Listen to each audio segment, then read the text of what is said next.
Dear viewer, যারা video দেখছেন, আপনারা যারা হোল বডি চেক আপ করতে চান, অনেকেই আছে হোল বডি চেক আপ করতে আমাদের চেম্বারে আসেন।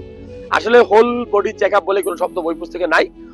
কিছু প্রাথমিক চেক আপ আছে যেগুলো করলে আপনার শরীর বা দেহ সম্পর্কে আপনি একটা ভালো ধারণা পাবেন। যেমন সিবিসি টেস্ট করলে আপনার রক্তের পরিমাণ, রক্তে ইনফেকশন আছে কিনা বুঝতে পারবেন। আপনি এসজিপিটি টেস্ট করলে আপনার লিভারটা ভালো আছে কিনা আপনি বুঝতে পারবেন। আপনি সিরাম ক্রিয়েটিনিন টেস্ট করলে আপনার কিডনিটা ভালো আছে কিনা আপনি বুঝতে পারবেন। একটা আল্ট্রাসোনোগ্রাম করলে কি আপনার কিডনিতে পাথর, পিত্তথলিতে পাথর, লিভারে চর্বি জমলো কিনা, এই অর্থাৎ পেটের ভিতরে কোনো টিউমার আছে কিনা, এই সকল ধারণা পাবেন।